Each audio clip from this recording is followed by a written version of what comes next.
noir sur blanc, ma vie, c'était tout ce que je rêvais d'avoir. Tout ce qu'il y a autour de moi, souvent mes proches me disent mais tu te rends compte et tout, et je dis mais non, je me rends pas compte en fait, rien ne pouvait faire que cette vie ne me rende pas heureuse, parce qu'en fait sur le papier c'était l'entreprise vraiment de mes rêves que j'avais réussi à construire en 4 ans, tu vois. Dans la réalité j'étais déprimée, j'avais perdu totalement confiance en moi, j'ai perdu beaucoup de cheveux aussi, bon ça c'est un comble, mais c'est quelque chose dont j'ai pas trop parlé jusqu'à maintenant, parce que sur les réseaux on montre toujours l'aspect très positif, voilà, tu sais tout. Elle est partie d'un compte Instagram en 2017. Aujourd'hui, son entreprise, c'est bientôt 100 collaborateurs et une communauté de plus de 280 000 membres. Enfin, d'ici 2026-2027, ça se trouve, on sera le double, mais on est déjà en train d'anticiper. Laurine, la fondatrice de La Belle Boucle, nous raconte comment elle a géré l'hypercroissance sans se perdre et surtout comment elle a réussi à concilier épanouissement personnel et professionnel en étant elle-même l'image de sa marque. On me reconnaît dans la rue et on me dit tout de suite « Ah, La Belle Boucle !» Enfin, tu vois, genre, c'est mon pseudo, quoi. C'est vraiment mon nom, quoi. Quel conseil tu donnerais à quelqu'un qui veut lancer son entreprise sur la base de son image ?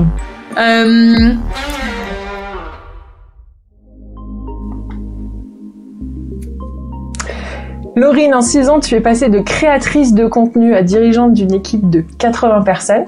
Comment t'as fait pour gérer cette hyper-croissance sans te perdre en chemin ? Eh ben, c'est vrai que ça a été un vrai challenge, parce que quand on crée une entreprise, on réfléchit au début assez petit, même si on a beaucoup d'ambition. J'ai commencé toute seule, ensuite mon conjoint m'a rejoint dans l'aventure, donc on était 2. C'est devenu beaucoup plus grand que nous et beaucoup plus vite que ce qu'on avait prévu. Le plus important, c'est de réussir à bien s'entourer assez rapidement, parce que plus l'entreprise grandit, plus il faut recruter pour pallier à cette croissance. Je pense que le plus important, c'est de savoir bien s'entourer, aussi bien personnellement que professionnellement. Aujourd'hui, on peut affirmer qu'on est assez bien entouré pour poursuivre cette croissance, justement. Trop bien. Est-ce que du coup, on peut revenir en arrière et tu peux nous raconter cette première vidéo ? Ah, alors à l'époque, c'était pas tant des vidéos, c'était plus des photos, parce que quand j'ai créé mon compte Instagram, il y avait même pas encore la fonctionnalité des réels. Ce mot n'existait pas encore, donc j'ai vécu la création de cette partie-là d'Instagram. Il y avait même pas encore la folie TikTok à l'époque, c'était vraiment Instagram et YouTube. Je mettais mes photos donc des résultats de ma routine capillaire et des avant-après. Et bien forcément, j'avais plein de questions d'expliquer clairement toutes les étapes pour réussir à obtenir des boucles bien formées. Et c'est là où je me suis dit, effectivement, en vidéo, ça serait quand même beaucoup plus parlant pour aider les femmes qui savent pas trop comment faire les bons gestes, comment utiliser leurs produits. Et du coup, c'est comme ça que j'ai commencé à faire d'abord des vidéos sur YouTube et ensuite des plus petites vidéos sur Instagram. Mais du coup, c'était vraiment plus des stories et des publications, mais il n'y avait pas encore cette notion de réel comme aujourd'hui. Est-ce que ça veut dire que tu as commencé à créer ce contenu-là dans une optique business ? Je viens d'une famille d'entrepreneurs. Mon grand-père et mon père étaient entrepreneurs, donc j'ai grandi avec cette culture-là et cette envie de pouvoir créer mon propre projet. J'ai tellement observé aussi son épanouissement dans le travail. En fait, dans ma famille, on a des très fortes valeurs du travail. Il n'y a pas de secret. Enfin, vraiment, le secret, c'est de travailler. Tu vois, j'étais un peu profil première de la classe. Enfin, ma mère m'a vraiment poussée à, bien travailler, avoir des bonnes notes, etc. Mais en contrepartie, je voyais aussi l'épanouissement que ça pouvait apporter. Je constate que les nouvelles générations remettent beaucoup le travail en question, et on a à juste titre des débats sur la place qu'occupe le travail aujourd'hui dans notre vie, etc. Parce qu'il y a plein de sujets de charge mentale, etc. Mais je suis persuadée que si on choisit le bon métier qui nous correspond bien, qu'on soit chef d'entreprise ou non, le travail, c'est vraiment pour moi une vraie source d'épanouissement. Mais à l'époque, moi, j'ai fait des études en fait d'opticienne pour ouvrir ma boutique d'optique. Et en fait, c'était pour moi les études parfaites pour ensuite évoluer dans l'entrepreneuriat, parce que je m'imaginais créer mon enseigne de boutique d'optique, éventuellement une marque de lunettes, d'accessoires, etc. Et donc, quand j'ai créé ma page Instagram, j'étais encore dans ce cursus scolaire d'opticienne. Au début, quand j'ai créé La Belle Boucle, c'était vraiment par pure passion et par pur plaisir. Moi, j'ai toujours adoré l'informatique, les réseaux sociaux, les blogs, YouTube, etc. Et donc, c'était une façon pour moi vraiment de m'épanouir d'un point de vue personnel. J'avais quand même au fond de moi ce petit truc qui disait « Oh là là, imagine si j'arrive à vivre de cette passion ». Je le faisais pas du tout avec une stratégie business, mais je t'avoue qu'au fond de moi, je me disais quand même ah là là, si un jour j'arrive à vivre de ça plutôt que des lunettes, ça serait une belle réussite pour moi, quoi. Si on revient un peu en arrière, à quel moment tu t'es dit que tu allais passer de la passion à j'en crée un business? Ça a commencé quand déjà je voyais le temps que ça me prenait déjà juste de gérer ma création de contenu et mes réseaux sociaux. J'étais opticienne, on va dire le jour, créatrice de contenu le soir, le matin, le midi, enfin dès que j'avais une pause en fait dans ma journée, gérer mes réseaux sociaux et créer mon contenu. Et en fait, quand je me rendais compte que au quotidien, j'étais beaucoup plus motivée et joyeuse et heureuse à l'idée de faire cette partie-là de ma journée plutôt que d'aller, alors même si je trouve que être opticienne, c'est un très beau métier et je regrette pas du tout et c'est un métier que j'ai adoré, mais forcément ma passion avait pris le dessus et du coup toute la journée je pensais au prochain post que j'allais faire, à discuter avec ma communauté, etc.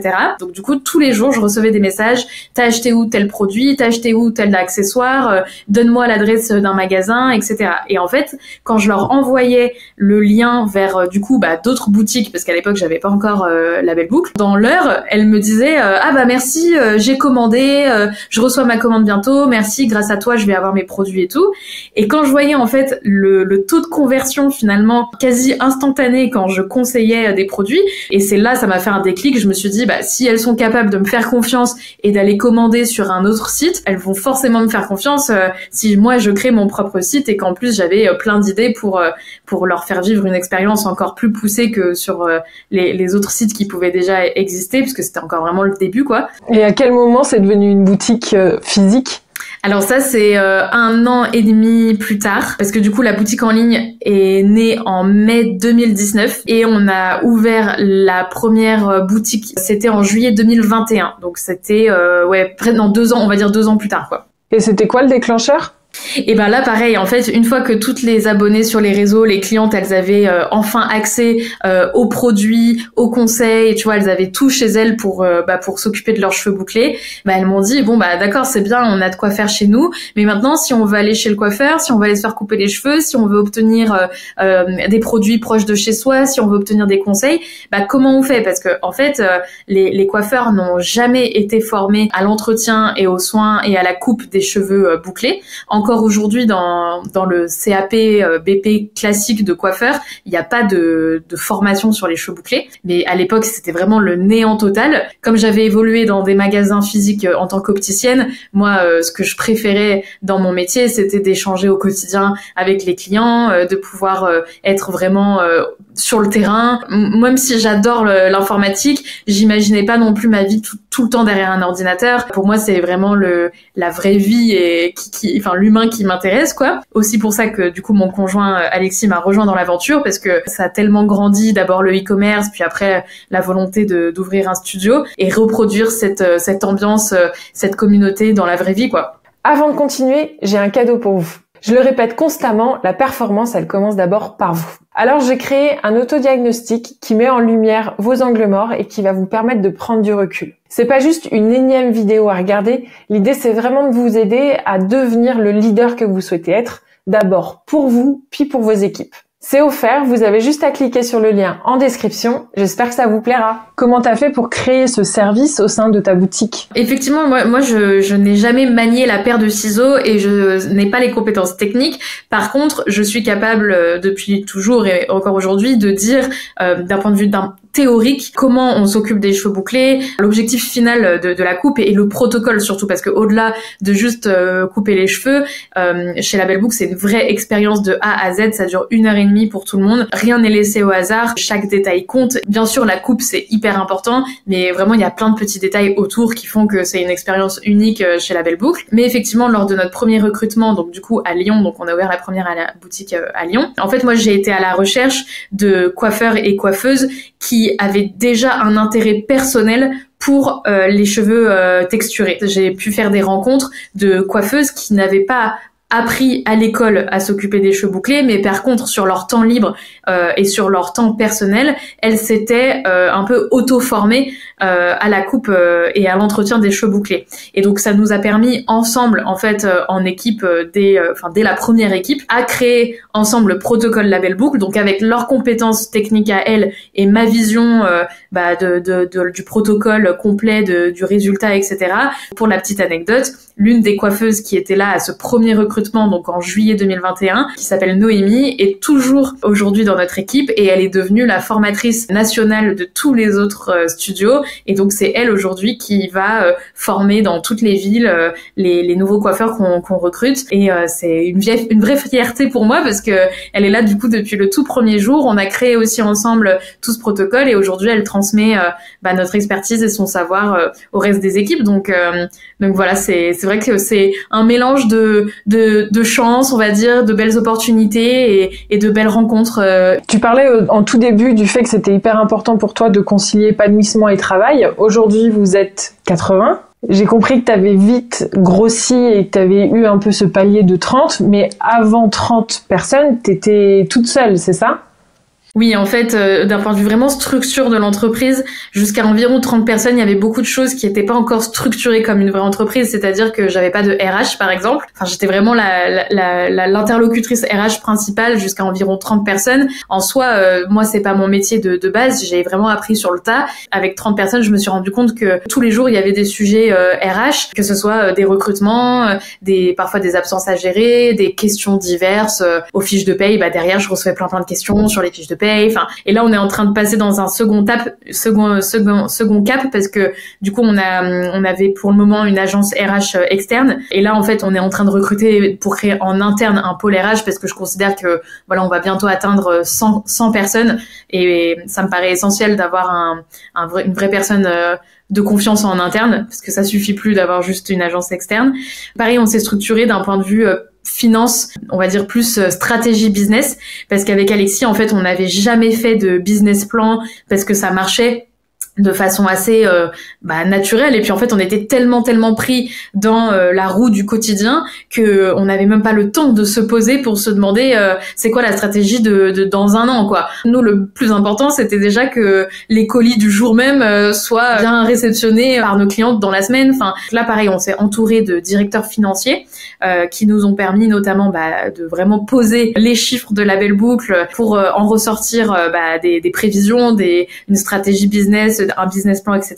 Ça nous a permis d'aller chercher du financement auprès des banques parce qu'en fait pour le moment on n'a toujours pas fait de levée de fonds en 6 ans, mais par contre pour ouvrir tous les nouveaux studios il fallait qu'on puisse se faire financer par les banques et en fait sans toute cette structure de business plan, de chiffres, etc. Les banques n'auraient pas pu en fait nous accompagner. Donc tu vois même maintenant on bosse systématiquement avec des avocats quand il y a des sujets sur des contrats avec des partenaires, avec des fournisseurs et tout, chose qu'on ne faisait absolument pas à l'époque parce que tout simplement on n'avait pas le temps et puis c'était aussi des plus petits contrats. Donc c'est pas du tout la même chose quand tu gères une entreprise de 30 personnes et bientôt de 100 personnes quoi. Complètement. Et du coup, ça veut dire que le point de bascule, ou en tout cas le moment où tu as vraiment ressenti le besoin de te structurer, c'était 30 salariés ? Oui, alors 30 salariés, mais en toute honnêteté, c'était peut-être un peu trop tard. J'arrivais même plus à savoir, moi, quel était mon rôle vraiment, parce que je faisais tellement un peu de tout, mais j'essayais d'absorber, en fait, toute la charge de travail que la croissance générait, quoi. Donc je pense que j'ai attendu un peu trop longtemps, peut-être, mais en fait, c'est des décisions tellement importantes, et puis ça vient vraiment de rencontres. Tu vois, quand je te parle du directeur financier, j'ai été amenée à être en contact avec cette personne, mais c'est pas vraiment moi, de moi-même, qui suis allée chercher. Quand tu sais pas, c'est dur d'aller chercher. En fait, tu sais que t'es sous l'eau, mais tu sais pas vraiment ce qu'il faut mettre en place pour ne plus l'être, quoi. Et donc, du coup, ça vient vraiment par, les rencontres, les opportunités, les discussions. Ce qui est intéressant, c'est d'essayer de trouver des entrepreneurs qui sont à peu près à la même taille de boîte que nous. Comme ça, on peut comparer. Quelqu'un qui me dit, nous, on a 2 RH en interne, alors que, en attendant, la RH chez nous, c'est moi, quoi. Tu vois, ça me fait poser des questions. Je me dis, ok, c'est pas normal, en fait, Et qui dit structure, dit cadre, dit process. Exactement. Je le vois aussi énormément à travers mes coachés, qu'il y a vraiment un passage entre le moment où tu es hyper expert, tu as créé ton entreprise sur la base de ton expertise, puis après tu passes en manager, et donc c'est là où tu commences à déléguer. Ouais.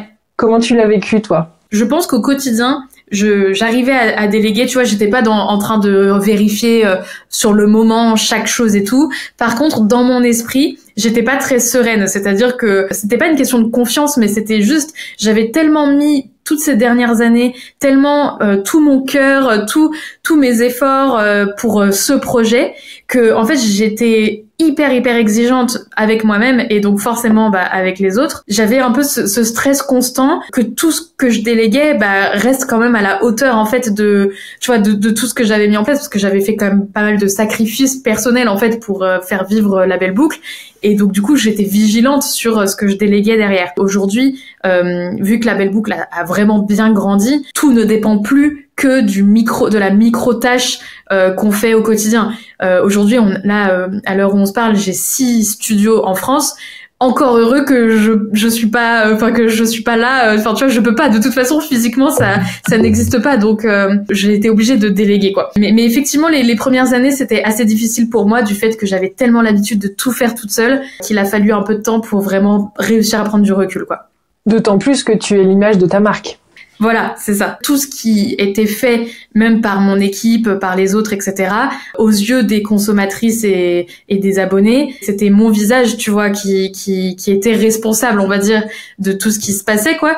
Donc même, tu vois, au début, quand on avait qu'un seul studio, ce qui me touchait beaucoup, c'est que mon prénom ressortait souvent. Quelqu'un avait eu une mauvaise expérience, elle n'était pas satisfaite avec l'une de mes coiffeuses ou quelqu'un en boutique. En fait, derrière, le message, c'était oui, Laurine, elle fait ça que pour l'argent, tu vois, des choses qui me touchaient énormément. C'était pas vrai déjà, parce que j'ai toujours mis énormément de cœur à faire ça, et comme on le disait au début, c'était pas du tout d'un point de vue business au début. Tout finissait par me retomber retomber sur mon image, et puis dans mes DM en fait, même encore aujourd'hui, quelqu'un qui a un souci avec une commande, son réflexe ça va être de m'écrire à moi, tu vois, sur les réseaux sociaux. Pareil, j'ai mis du temps à m'en détacher. Bon, maintenant ça fait 6 ans, donc je le prends plus trop personnellement, mais au tout début, quand voilà, j'avais 24 ans, 25 ans, pas encore une maturité de chef d'entreprise comme aujourd'hui, franchement, ça peut quand même toucher quand on se rend compte que la moindre faille, le moindre écart, ça me retombe dessus, quoi. Mais aujourd'hui, tout va bien.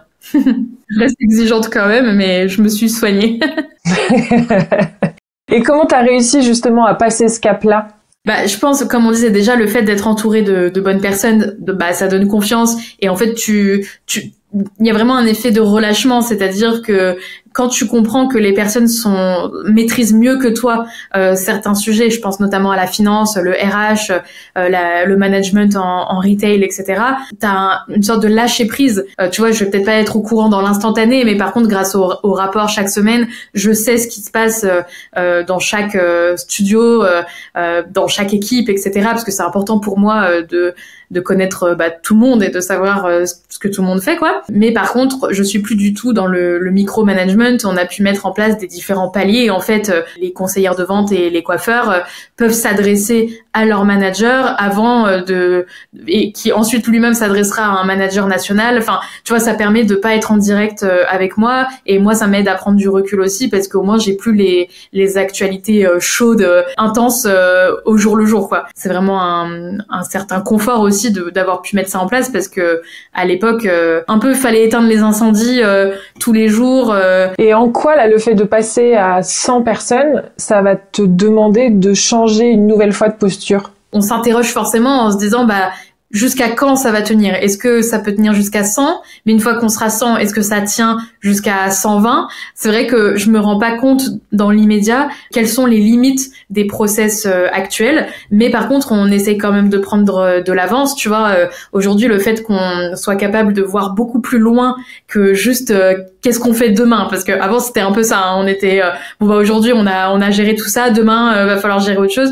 On en rigole avec mon équipe marketing, parce qu'on essaye d'être de plus en plus en avance sur tous les projets saisonniers. Là, tu vois, il y a déjà un mois, on m'a dit ah, pour Noël, tu penses quoi de ça.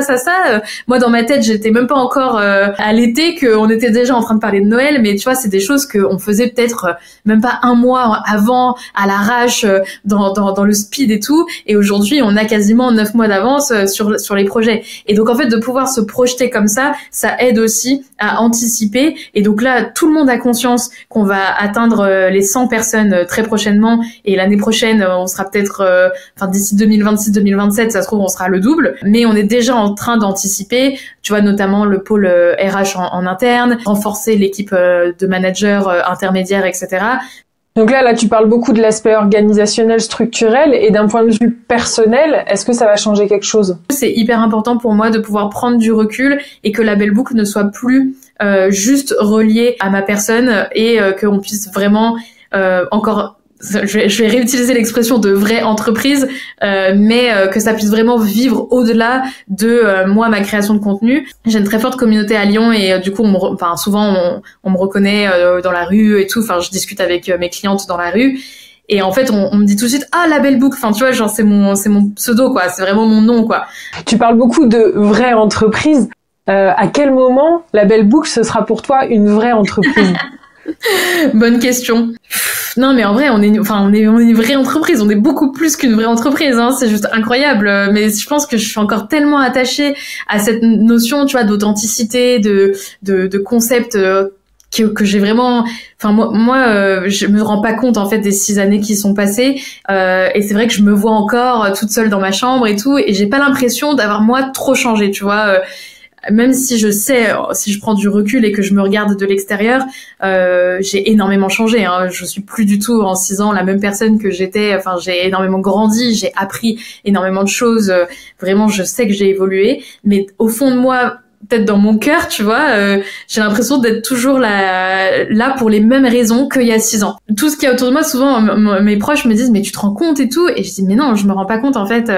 Et c'est pour ça que j'aime bien aller dans les studios, à la rencontre des clientes, avec mes équipes et tout, pour aussi prendre conscience de tout ça. Mais j'aimerais bien que la belle boucle prenne encore plus d'ampleur et puisse vraiment vivre au-delà de mes vidéos dans ma salle de bain, quoi.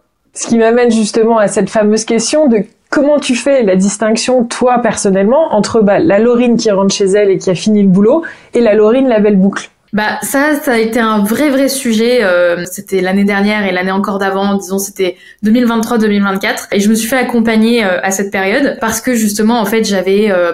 en 3-4 ans, vraiment mis de côté totalement ma vie personnelle et qui je suis en tant que Laurine en dehors de la belle boucle. C'est quelque chose dont j'ai pas trop parlé jusqu'à maintenant parce que sur les réseaux, on montre toujours l'aspect très positif.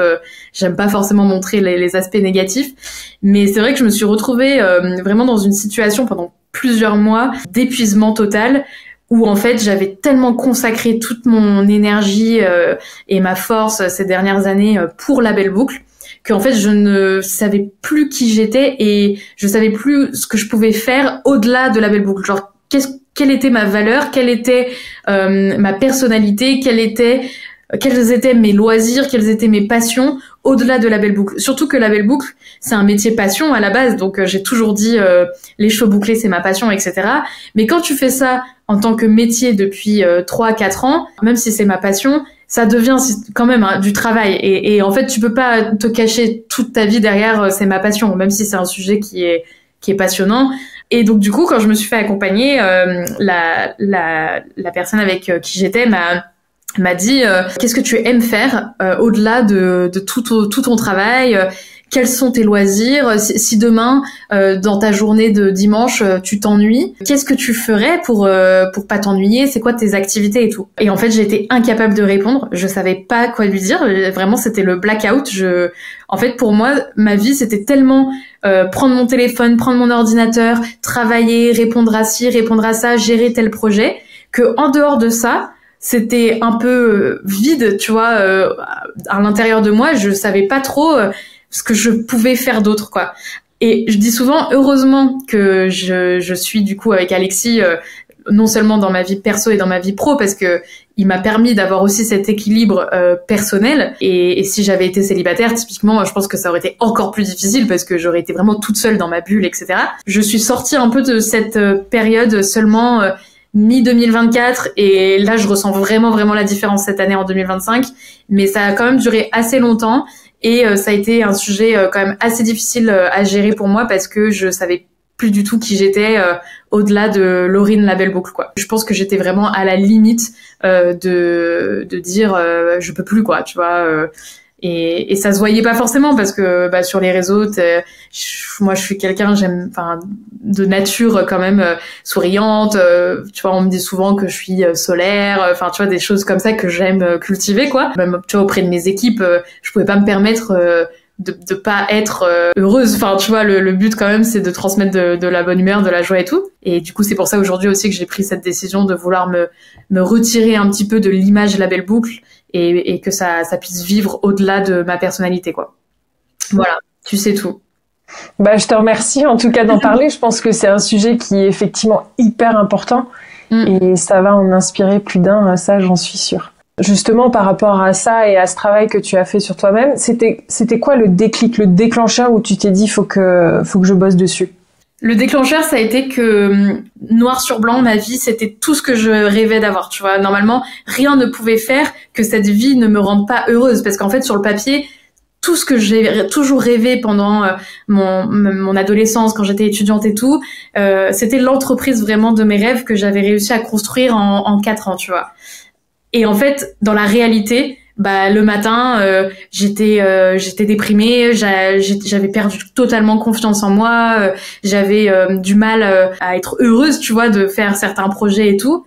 Et en fait, je me suis dit mais c'est pas normal. Enfin, là je parle beaucoup de santé mentale, mais même physiquement, tu vois, j'étais épuisée, tout le temps envie de dormir, même si je dormais bien, j'étais tout le temps fatiguée. J'ai commencé à avoir des douleurs aussi, tu vois, mal de dos, mal au cervical, ça c'est des signes qui trompent pas, tu vois. Hyper cernée, j'ai perdu beaucoup de cheveux aussi. Bon, ça c'est un comble, mais le stress chronique m'a fait perdre énormément de masse de cheveux. Et qu'est-ce qui t'a permis de prendre du recul et de te réaligner, j'ai envie de dire? J'ai commencé vraiment à me forcer au début. Et maintenant, ça devient de plus en plus naturel. Mais au début, c'était vraiment me forcer à faire des activités personnelles qui n'ont pas de rapport avec La Belle Boucle. Alors, c'était hyper dur pour moi parce qu'en fait, j'avais l'impression de perdre mon temps. En fait, je me disais, mais là, en fait, ce que je suis en train de faire, ça n'apporte rien à mon business. Bah oui, forcément, je vais aller faire du sport. En soi, mon business, ça va rien changer, quoi. Mais par contre, ce que j'ai compris, c'est que ça permettait d'apporter à moi en fait, et puis au final si moi je suis épanouie d'un point de vue personnel, forcément je pourrais être épanouie d'un point de vue professionnel. Et souvent on dit, c'est un peu comme dans un couple, si les deux personnes individuellement ne vont pas bien, ça va être dur d'aller bien ensemble. Et en fait, moi, c'est un peu pareil avec mon entreprise. C'est-à-dire que si l'entreprise va très bien et tout va bien dans l'entreprise et c'est super, c'est en croissance et tout. Mais si moi, à côté, je vais pas bien parce que je suis épuisée, je suis fatiguée, je suis sous l'eau et que j'arrive pas à être épanouie personnellement, je pourrais pas aller bien avec l'entreprise, quoi. Aujourd'hui, d'avoir réussi à trouver des activités personnelles et prendre plus de temps pour moi sans culpabiliser. Bon, ça, j'y travaille encore parce que à chaque fois, j'ai quand même une petite part de culpabilité en moi quand je fais un truc vraiment que pour moi, quoi. Et j'ai conscience que c'est pas facile. Enfin, il y a beaucoup de personnes qui sont dans cette situation, surtout quand on est à son compte, avoir la sensation qu'on n'a pas le droit, quoi, de faire autre chose que de travailler parce que des fois, mais j'avais l'impression de tromper l'entreprise, quoi, d'être en mode, mais en fait, ce que je suis en train de faire là, ça sert à rien parce que ça va pas contribuer à mon business et tout, alors qu'en réalité, ça contribue à mon bien-être et j'ai compris que c'était très important, quoi. La performance, elle commence d'abord par soi, tu l'as effectivement très bien dit. Et les entrepreneurs, souvent, deviennent entrepreneurs par soif de liberté. Et au fur et à mesure, ça devient une espèce de prison où on a du mal à en sortir. Exactement. Donc là, aujourd'hui, c'est quoi les signaux qui te font stopper et prendre un peu du recul et du temps pour toi? Quand ça m'arrive aujourd'hui, alors toujours aussi cette mentalité, si je me rends compte que je commence à voir un peu tout noir alors qu'en réalité tout va bien, là je sais que en fait c'est mes émotions qui parlent avant tout et qu'il faut que je prenne du recul, qu'il faut que j'aille. Alors maintenant, du coup, je me suis mis au running, donc je vais courir maintenant. Voilà, quand je sens que mes pensées sont un peu trop présentes dans ma tête et surtout des pensées plutôt négatives, bah je vais aller faire du sport, je vais aller courir. Maintenant, j'essaye de plus organiser aussi, de voir mes copines. Alors pareil, le fait qu'on soit en couple et qu'on travaille ensemble, ça fait qu'on est vraiment tout le temps ensemble. Donc heureusement, on s'entend vraiment parfaitement bien et je dis souvent qu'on est des âmes sœurs parce que vraiment on a une relation très fusionnelle et très enfin que des green flags quoi, tu vois, c'est très sain comme relation. Mais par contre, du coup, on est vraiment tout le temps ensemble et c'était important aussi pour moi, tu vois, de me libérer du temps avec mes copines, que moi et mes copines par exemple, ou toute seule aussi, ou avec ma famille, etc. Et donc ça, c'est des choses que j'essaye vraiment de mettre en place plus souvent qu'avant, avoir ma vie aussi personnelle, quoi. Au début, tu disais donc vous vous êtes mis en couple rapidement et rapidement l'entreprise s'est créée aussi en même temps. Comment est-ce que vous avez réussi à concilier les deux? Tu parlais aussi beaucoup de sacrifices personnels à titre individuel ou à titre couple? Non, plutôt, en fait, donc nous, on s'est mis ensemble quand j'ai rencontré Alexis, j'avais 18 ans, lui, il avait 20 ans, 21 ans, donc c'est vraiment, relation, étudiant, quoi, tu vois, on s'est rencontrés, on était étudiants tous les deux. Dès nos premiers dates, on parlait d'entrepreneuriat, tu vois, quand on se demandait, pourquoi tu fais telles études, qu'est-ce que tu veux faire plus tard, etc. On savait pas exactement l'un et l'autre, mais par contre, l'entrepreneuriat revenait toujours dans nos conversations, et en fait, très vite, ça nous a pas choqué l'idée de potentiellement un jour travailler ensemble. Enfin, tu vois, en fait, on en parlait tellement que on se disait bah oui, ça se trouve un jour on va créer un projet ensemble. Enfin, moi à l'époque, donc je me lissais les cheveux tous les jours, j'étais en mode complexée par mes boucles, etc. Lui aussi, il a les cheveux bouclés et il a vu toute son enfance, sa sœur qui a les cheveux très très frisés, qui était elle aussi complexée par ses cheveux, etc. Donc aussi, c'était un domaine qui était assez familier pour lui.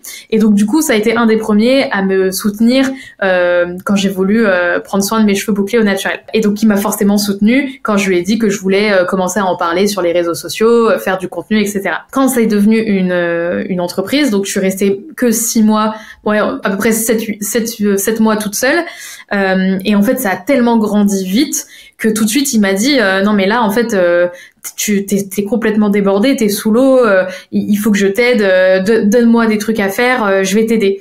Donc au début je lui ai donné les trucs un peu faciles à déléguer, donc tu vois le service client, après c'était le réapprovisionnement des stocks parce qu'on était tout en rupture de stock parce qu'il y avait trop de commandes sur le site, etc. Et en fait c'était à la période où on a vécu le premier confinement, donc en 2020.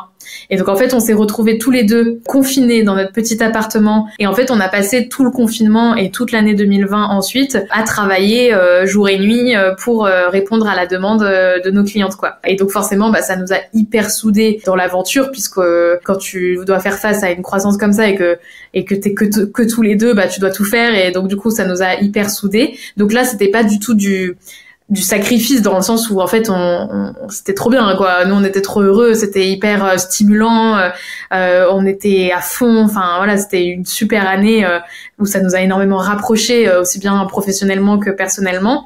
Mais après quand je parle de sacrifice, de la gestion de problèmes que peut-être des couples plus classiques n'ont pas à gérer parce que tu vois quand t'es dans une entreprise et que tu fais de la croissance comme ça, t'as des sujets parfois ultra stressants qui peuvent être, tu vois, gestion de ta trésorerie, gestion d'un conflit RH qui t'impacte énormément, etc.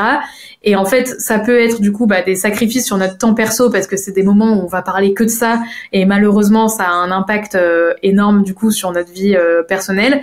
Mais en contrepartie, c'est une énorme force parce que du coup on n'est jamais tout seul dans les problématiques, quoi, et on peut toujours compter l'un sur l'autre et ça c'est vraiment une de nos plus grandes forces parce que il y a certaines situations je me dis si j'avais été toute seule face à cette situation, honnêtement ça aurait été trop compliqué, quoi, et le fait de pouvoir être avec une personne de confiance au quotidien et d'avoir le même objectif, d'avoir les mêmes valeurs et le même but, etc.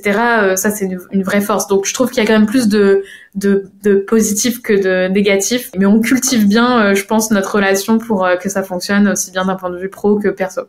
Est-ce que vous avez mis un cadre ou des espèces de règles pour essayer de canaliser le perso pro ? On a essayé, tu vois, en général on se dit bon après manger le soir on essaye de plus parler de boulot parce que voilà une fois qu'on a débarrassé la table on passe plus en mode moment perso mais des fois il y en a un de nous deux il a un truc en tête genre il est 22h tu vois et du coup on sent qu'on prend des pincettes genre ouais, je suis désolée et tout, mais genre vraiment faut que je te dise ça, mais après je te jure après on dort, tu vois. Genre, mais tu vois des fois on peut pas s'empêcher de se dire tiens je pense à ça, je sais que normalement on n'en parle pas et tout, mais voilà donc des fois ça nous arrive, on en rigole, mais sinon c'est devenu assez quand même une routine pour nous d'essayer de plus trop parler de boulot au moins après manger quoi, qu'on puisse avoir notre soirée tranquille et en général on fait nos activités voilà plus perso quoi. Bah c'est cool d'avoir réussi. Nous, on est encore en plein débat. Ça fait partie des règles aussi qu'on essaye de mettre en place, mais c'est vrai que c'est pas évident.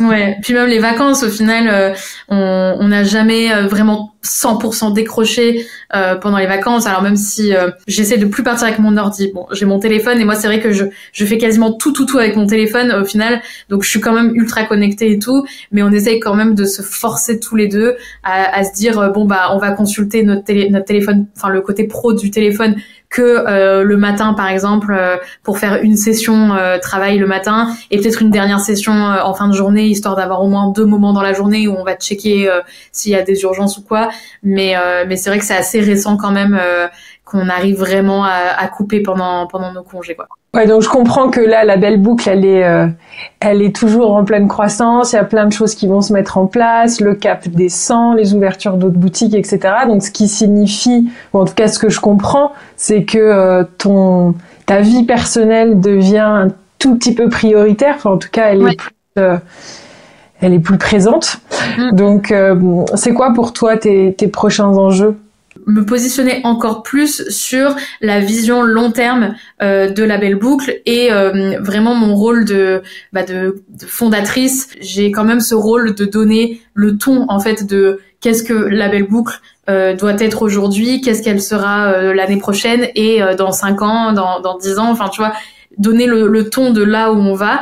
Et c'est vrai que c'est des réflexions sur lesquelles j'ai pas eu le temps de me poser ces dernières années parce qu'on était tellement dans le flux constant au quotidien, un peu la roue de la croissance. On commence à vraiment voir tous les objectifs qu'on s'était fixés ces dernières années, tu vois, notamment d'ouvrir dans toutes les grandes villes de France, de développer une gamme de produits complète. Tu vois, là, on vient de sortir notre 10e produit, on a bientôt notre 7e boutique. Donc, il reste encore quelques produits à sortir et quelques magasins à ouvrir. Bientôt, je vais arriver à un moment où je me suis dit, bon, bah voilà, déjà ce qu'on a fait, c'est déjà plus que tout ce que j'aurais pu imaginer en 6 ans.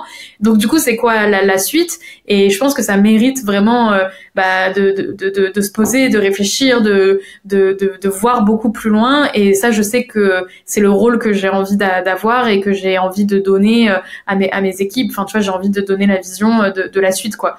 Et je sais que c'est aussi ce que mon équipe attend de moi, parce que on n'est pas dans une roue infernale non-stop, quoi. Il faut aussi savoir donner une vision claire de qu'est-ce qui arrive dans les prochaines années. Donc c'est ça que j'aimerais pouvoir faire plus, en tout cas à partir de cette année, quoi.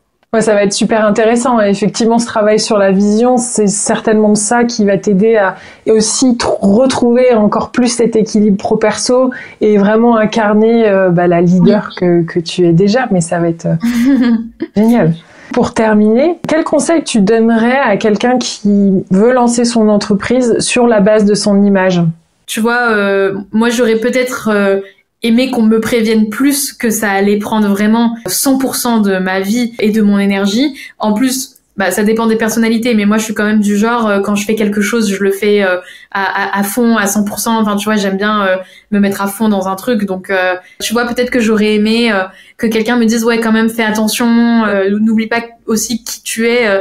Enfin, c'est super d'évoluer en tant que chef d'entreprise, en tant que qui on va dire égérie de sa marque, etc. Moi, j'ai pas pris conscience de l'importance aussi d'évoluer personnellement. Et au final, je suis hyper fière de tout ce que j'ai accompli d'un point de vue professionnel ces dernières années. Mais j'ai l'impression que c'est seulement maintenant que je commence à envisager d'accomplir des choses d'un point de vue plus perso, tout donner pour sa boîte, mais quand même prendre le temps, enfin ne pas s'oublier et prendre du temps pour soi et ne pas oublier qui on est au-delà de son entreprise, quoi. Eh ben, merci beaucoup. Avec grand plaisir, merci à toi. Merci beaucoup d'avoir suivi cet épisode, j'espère qu'il vous a plu. Et je suis aussi très curieuse de savoir comment vous avez géré ce challenge qui a été donné par notre invité. N'hésitez pas à le partager sur les réseaux avec le hashtag #TrouveTonCurseur. Et pour être au courant des prochaines sorties, n'oubliez pas de vous abonner. À bientôt!